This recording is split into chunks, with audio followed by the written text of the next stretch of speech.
Hey everybody, happy January, happy 2025. Hope everybody's enjoying the cold weather.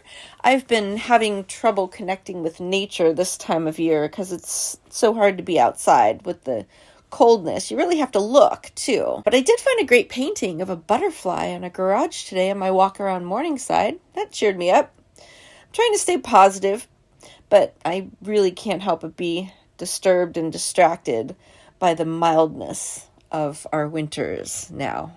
I know it seems hard to believe that this is mild when it's 18 degrees today and it's going down to 9, and the high now through the end of the week is going to be 33. But when you consider that we need to have 10 days under 10 degrees in order to reduce the soil-borne diseases and the pests in order to grow food, and we haven't had that in years, it makes you pause. I mean, yeah, it's cold outside, but then on Saturday, it's going to be like 39 or 40 degrees.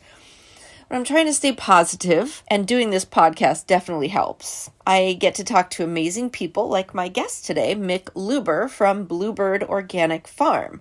You may remember Mick from the East Liberty Farmers Market, where I first met him back in the 90s, and you'll find him this summer at the Squirrel Hill Farmers Market. Mick was born in 1945 in Edna, Ohio. His dad was a coal miner, so in order to be able to go out on strike, you had to grow and raise your own food in order to get you through the year. So the philosophy of creating your own food independence in order to have your political and economic independence was always with him. So after college, Mick moved to Chicago, and he and his friends established a buying club to be able to access organic food. And this is stuff you'll hear us talk about. He really believed that it was the beginning of the revolution with solar power and organic food and communities looking out for each other. And he thought that everybody was moving back to their communities to establish farms and start supplying food to the local communities. There are some things that I learned from a series called the Growing Right Project that was done for the Ohio Ecological Food and Farm Association that Mick was a part of, that we didn't get into in this interview. So I wanted to just put this together for you guys. Anyway, back in Ohio, once he moved from Chicago back to Ohio, he was part of a community that established buying clubs and co-ops.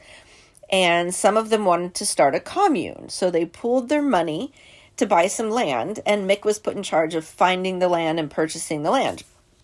And sometime between them making the decision and Mick buying the land, apparently a lot of the people with kids decided that they didn't want to expose their kids to the hippy-dippy things.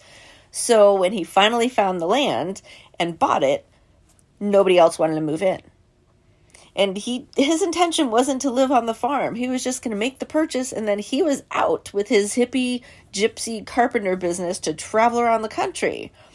But that was not to be, so Mick has been farming on Bluebird Organic Farm for over 40 years. Now I tell you that because that's something that I didn't know when I left his farm that day until I listened to this interview, and I was like, wait a minute.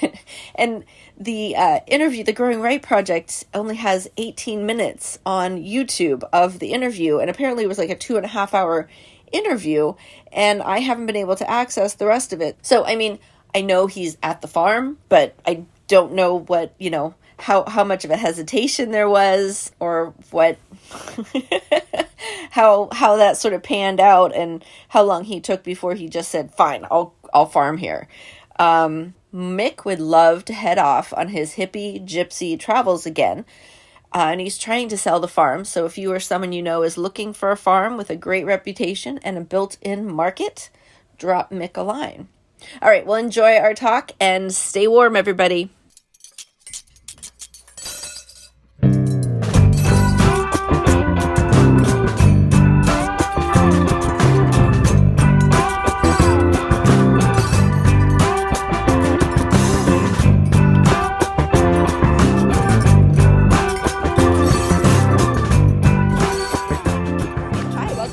Spoon. I am your host, Shelley, and I'm here with my guest today, Mick Luber from Bluebird Organic Farm. So why don't you go ahead and tell us a little bit about you? I'm Mick Luber. I've run Bluebird Farm for the past 40 plus years. I've gone to markets in Pittsburgh, Wheeling, West Virginia, and various other local communities here in Ohio. The farm is certified organic. I was one of the founding members of OFA, which is the Ohio Ecological Food and Farm Association. And I helped draw up the original certification rules by stealing rules from California, Michigan, the Northeast. That's basically it. It was a sort of a gypsy operation. We formed corporations, nonprofit corporations, and came up with what other people used and coordinated it so that it all matched. We, I think 40 years ago, we had a meeting in Kansas City where we got all the certifying groups in the country together and did a comparison of all the groups that were established and got 95% agreement on almost everything. If you had to try to do that today, it would take you months and years. But back in those days, we did things by consensus and with a heart. Yeah, and they could go a little bit faster because lacking the bureaucracy of. Right. So before you were an organic farmer, what did you do? I taught school in Chicago for. Instead of going to Vietnam, I went to the inner city and taught in the inner city, and got involved in. My parents have always had a garden. My father was a coal miner and a union person, and the way he could go out on strike and stuff like that is he produced his own food. He actually owned a farm, but he couldn't get my mother to move there, so he would take us out as little kids and we would torture him until we throw stuff at each other and that kind of stuff until he'd take us home. But we always ate out of the garden, so when I went to Chicago, that's what I looked for. I used to go to the Jewel Tea store, and the guy that was running the Jewel Tea store had these hands that were all broke out and stuff like that. And I asked him one day what's going on with his hands, and he said, well, all the stuff that's on this produce that I handle every day, they won't let me wear gloves because it would be unseemly.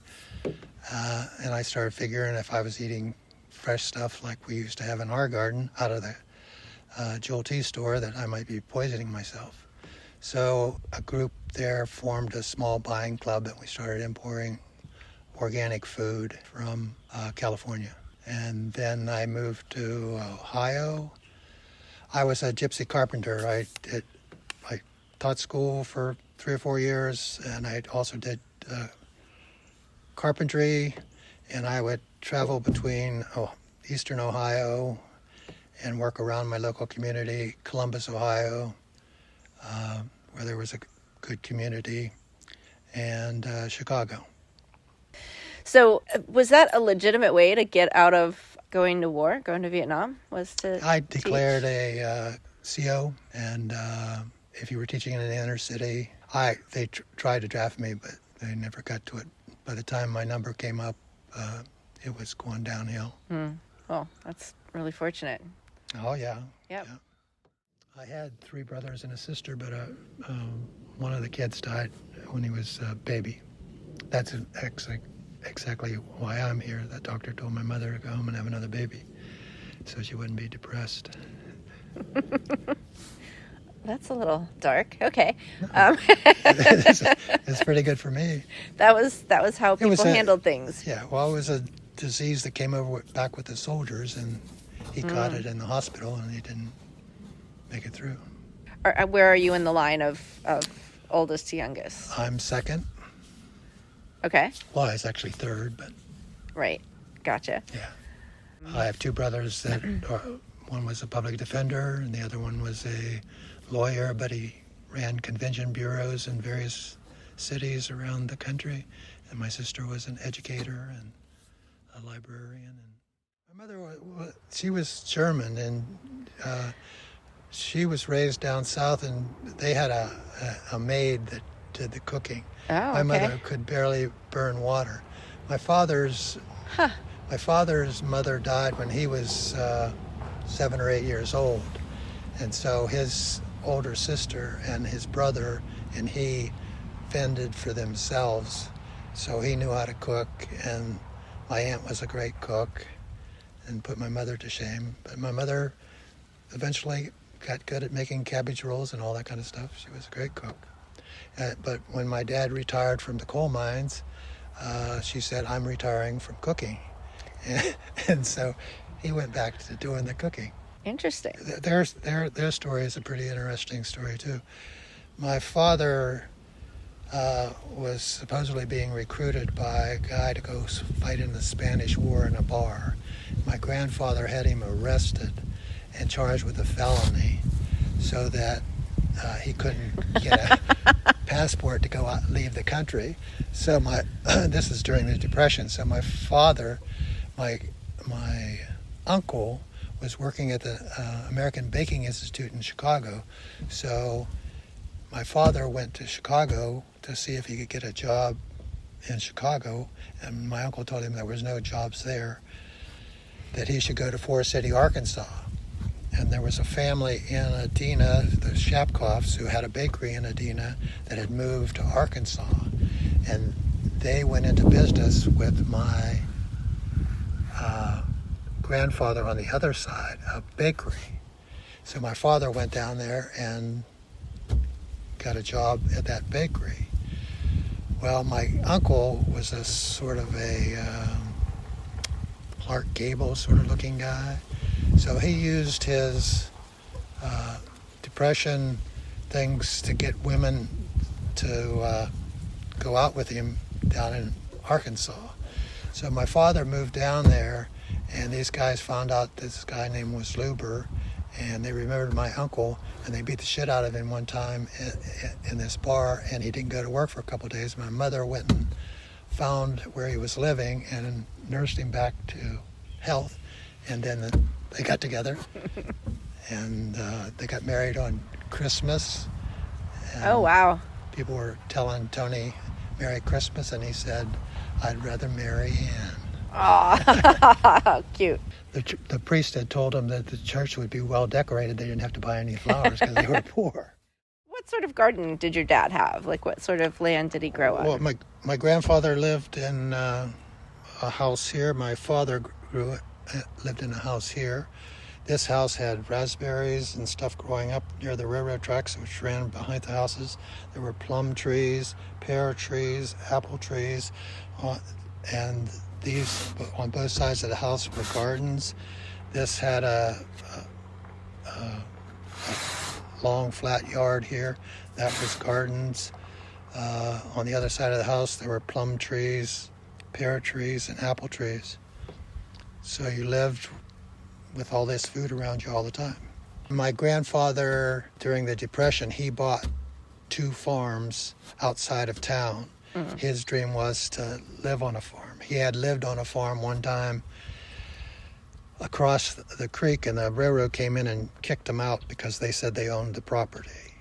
And they had animals and gardens and stuff like that. But back in those days, they came in and ran you out. Lots of people lived in coal camps where you didn't have anything. So people would find a little spot, put up a shack, develop a garden, put up a barn so you could have animals. I studied international economics at Ohio State University. I had a great advisor who, they would lend $1 million over a weekend and make another $1 million on that $1 million. So I was going to be rich and famous. And then one day So coal miner's son, going to be rich. Yeah. That makes sense. So one day I was sitting in this job interview at Motorola, and it felt like I was standing behind myself looking at this guy who sat in a cubicle probably for 30 or 40 years, and I was going to sit in a cubicle for 30, 40 years. So I started looking for alternatives to doing that. And I always still wanted to make money, so farming seemed like a good idea to me. And organics seems like even a better idea. So besides getting out of going to Vietnam, why did you pursue education as a vocation? Well, I could do it. No, when got out of college, I went and taught school in Chicago for 3 years, and I thought there that if this all collapsed, which everybody's always talking about, where would I get my food? And that started pushing me towards the idea of we lived good. We were poor, but we lived good. We ate good. I used to be the person that went over. Back in those days, you could butcher a sheep, but it would be too much for your family. So they usually sent you over to somebody who was butchering sheep, and one person from the family had to be there, so it was yours. So I got to be the person that did that for the family. And so I came home, and you had lamb for the rest of the year. Or if somebody was butchering a cow, you went and participated in that, and you brought a quarter of a cow home. You had cow. They used to can 40 quarts of green beans, 40 quarts of tomatoes, and you lived well. Yeah. So it's just such a philosophy that I think is, it's missing from the whole capitalist world, that people don't think about like fending for themselves. And that's actually what got me to start thinking more about food when I got laid off from a job once. I was like, I'm working to make money to buy food, but I can directly just work to get food. And I worked on a farm. I worked up at Mildred's Daughters. Yeah. In Columbus, we formed, there was a group called FORK, Federation of Ohio River Co-ops, which operated in Pennsylvania, Ohio, West Virginia, Kentucky, parts of Indiana. And I joined a co-op there, worked with the co-ops there. We used to have these great meetings every 3 months to do the business for the organization in different areas. And it was back during the Back to the Land movement. Everybody was looking for a way to establish a system where those people that moved out there could produce stuff that could rotate it through that co-op system back out. But it came to a bad conclusion because they kept on trying to get bigger instead of being local. There used to be a group here in this area that had co-ops back before World War II and after, where all the ethnic groups got together. Like my grandfather used to run a store called Polish Supply for the Polish miners who worked up the hollow, so they didn't have to go to the company store. So after all those people went to war and came back and they rubbed shoulders with each other, they were more tolerant of those differences in the ethnic groups. And they formed co-ops, and they owned their own buildings, and they supplied, just like a grocery store, meat, canned goods, all that kind of stuff.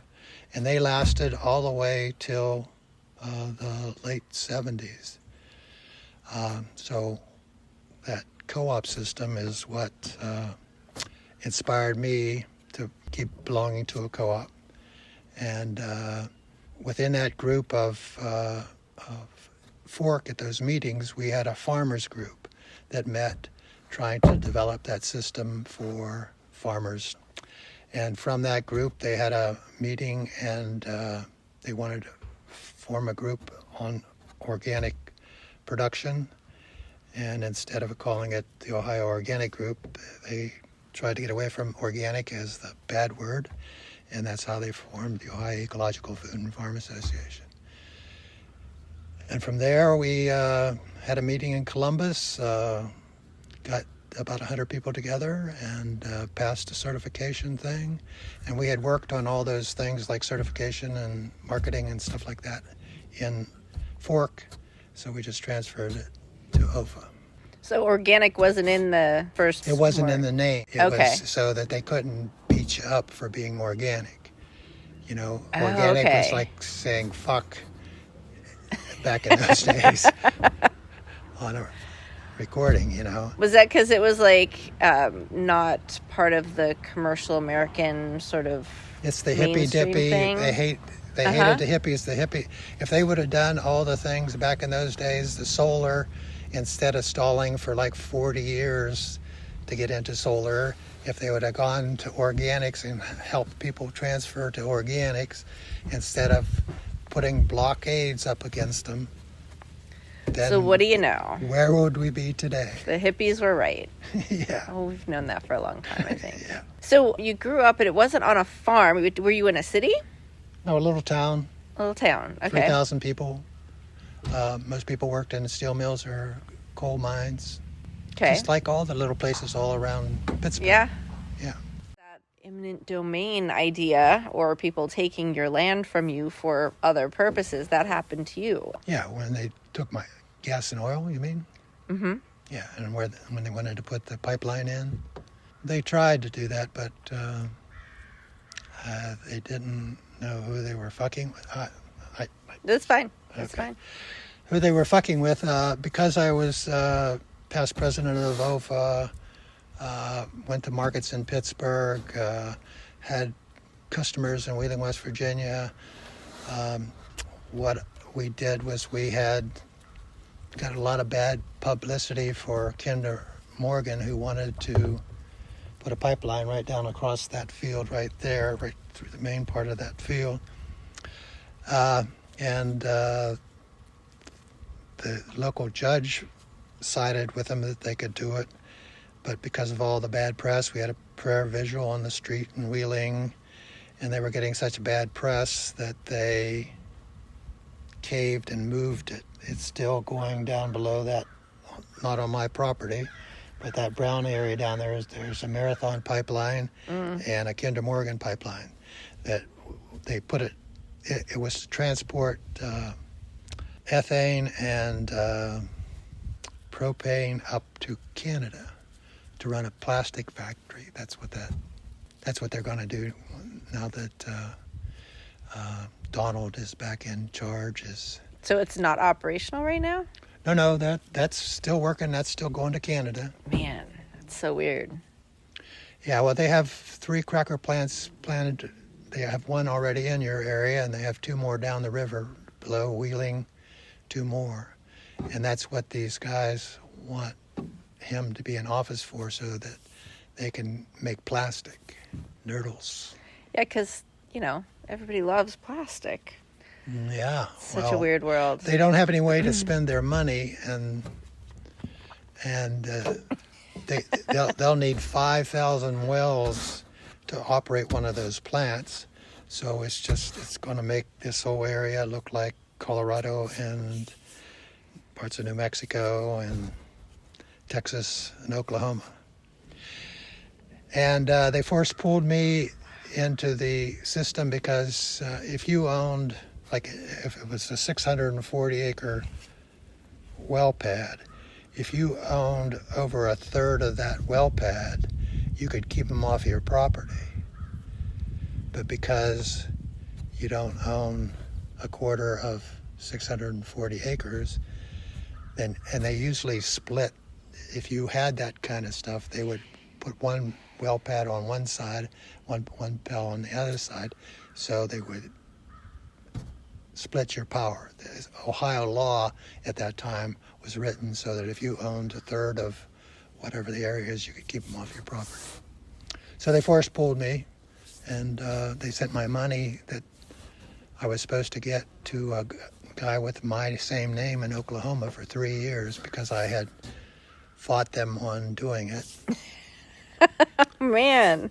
And so they sent me my royalties back for 3 years in one lump sum.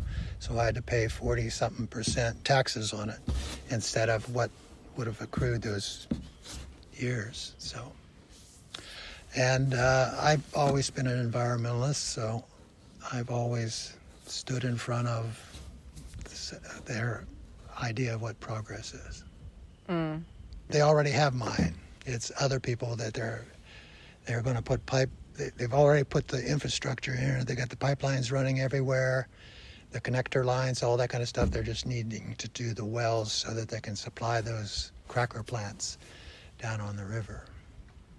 And how has that being there affected your quality of life, your land? Well, there's a compressor station not more than half a mile that direction up on top of that hill that runs 10 diesels. So you can imagine listening to 10 diesels run. And how often does that happen? Well, they like to run them on weekends when there's no inspectors out and there's nobody to complain to. Man. And these wells, they run 2 diesels on the wells in order to pump the thing. And it's just depends on when it goes on. I'm lucky I live in a valley and you can't really hear. There's a well right up here on this hill. There's a well right over there. There's another well right over there. So. But you're sort of protected from the noise a little bit here. Yeah. Yeah. I couldn't come outside for 2 years because I was so angry listening to that. I used to have this idea that I would go get a CD, a small CD, and come here after a market and record like the lightning bugs in the valley and the calm and the peace of it and say, this is where your vegetables come from. But it would be hard to do. Can you hear that roar? Mm-hmm. Well, that's part of that. Yeah, I can. Yeah. It's like living next to a highway. Wow. So that's a lot. It's a lot to think about. It's a lot to have fought through. Yeah. There anything that I haven't asked you about that you really want to get out there about your farm, your experience? Well, farming is an art, and nobody gives it credit that it's an art. It's not just the labor that people. If you look at a lettuce patch and all the different colors and the different things, or the flowers on all these things that people are raising, it's really an art, and it's not appreciated as an art, and that's a shame. So where can people find your products? Oh, just at the Squirrel Hill Farmers Market. Okay. The people in Pittsburgh. I've been selling my stuff for the last 3 years through Holly Wigman. She runs Next 7 Farms. And where's that? It's just over a couple hollers over the hills. Okay. Next 7? Mm-hmm. She's the 7th generation, and she's planning for the next 7. Her grandfather was a preacher, and I actually saw where he came and saw this valley, and the valley you could see where their homestead is, and you can see up this valley where Huttonia was, where there were 3 other house sites. So all these relatives moved into that area, and they built a church on a little knoll over here. And Katie's family actually goes to that church. Oh, that's really cool. Yeah. And I love the name, Next 7. Mm-hmm. It's great. So what's new for Bluebird Organic Farms? I've been trying to sell the farm for about 5 years, and I have a great deal on the farm for somebody who was actually a farmer. But that's neither here nor there. Well, if you're looking to sell it, I mean, somebody might be listening. Well, the farm is worth about $250,000. If it was sold, the farm up here on the hill sold for $670,000. It was 94 acres. This is 61 acres. And I'd sell it for half of it with all the equipment if somebody would actually come up with $30,000 and then do $30,000 over 4 years and pay it off. And they would have an operating farm that has a market available, so the economics would be there. The farm has generated anywhere from $30,000 to $60,000 a year. So that's excellent. Yeah, I think I'm past my starting a farm sort of place in life, but there's a group in OFA, Beginning Farmers Group, and there is a group that a lot of stuff that we haven't talked about is the programs that are run through the Ohio Ecological Food and Farm Association. I know there's a Pennsylvania association, but the Ohio Association is probably one of the first around that formed, and it's done a real good job of having all these different systems to plug people into farming. So you're looking for someone to buy the farm, and then what are you going to do? Travel. Yeah? I was a gypsy. I hitchhike across the country. Love to look at things and see people and talk to people and camp and all those kind of things. Cool. So you travel around the U.S.? So you go into other countries? The U.S. is the only country that I'm interested in. Okay. Cool. I've traveled all the back roads. It's a good place to see. It is. There's so much. It's right. So vast. So. Yeah. All right. Well, Mick, thank you so much. This You're is welcome. fantastic. I really appreciate you being on my podcast. Okay. My pleasure. After our interview, Mick took us on a tour of the farm and explained some of his farming practices. So you say this is your sort of extension season up here, and the summer months is in the lower field. This starts in the spring and runs through the summer, and then you go down in the beginning of the summer down there and raise stuff. You got 2 cycles, and then you come back up here in the fall. And stuff is always growing in all these areas, but you get that difference in climate. Regenerative agriculture has a way of not tilling the soil. Putting this plastic on top of this, it kills everything underneath it except for the biological stuff that's in the subsoil. And instead of going in there and tilling, you would go in there the next year and pull this cover off of it and just squiggle on the top of the ground and put the compost on top of that and then plant into that down into the soil. The way I do it though is I have a ripper on the back of the tractor and I go down through that, and it doesn't turn the soil, doesn't make any hard pan, but it loosens up the top of that soil so it's easier to plant into. The Michael Fields Institute up in Minnesota has this piece of equipment that can go down and cut right down so you can see all of the root systems going down into the soil. And you're losing all that because when you use a tiller or a plow, it causes hard pan so that those roots can't go down. So if it's loose, those roots can go down and pull all the minerals that you need out of the subsoil. Back when we had the drought 20 years ago, all the people at the university talked to people about getting their cultivators out. They were doing no-till, and because of that hard pan that was 4 inches down, the crops didn't have enough water. But if you break up that hard pan, then those roots can go down and get the water that they need, even in a drought. The no-till means that means that you aren't creating hard pan. So if you're just going down and loosening up the soil, not plowing it, not running steel down into the ground, you don't get any hard pan. Where that goes through, the beds... It's not turning it. It's not turning it, and none of that steel's not just hitting the same place all the way down through there. Gotcha. Okay. All right. That makes sense. These are all in cover crops. Barley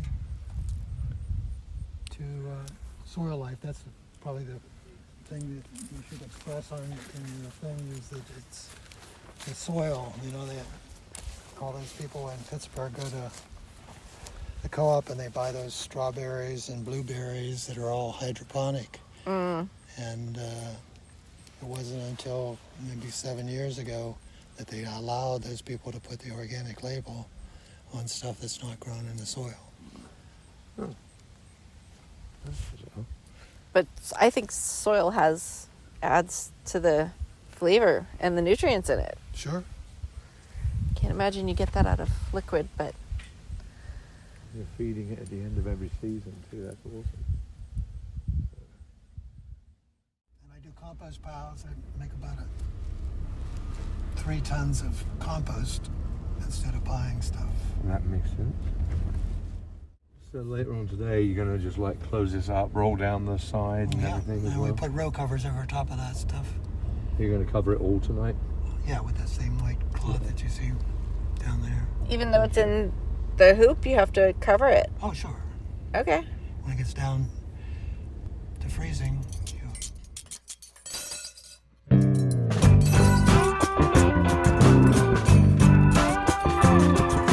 everyone knows that food is cool. No secret. Eat that food with a bowl and spoon. Everyone knows that food is cool. No secret. Eat that food with a bowl and spoon. With Bowl and Spoon is written, produced and hosted by Shelley Danko Day. Original theme song was written and performed by Paul Labrise and Friends. You can listen to With Bowl and Spoon wherever you get your podcasts. Don't forget to subscribe, like, review and share. Follow us and send us questions or messages on Facebook and Instagram at With Bowl and Spoon. Thanks for listening. And spoon.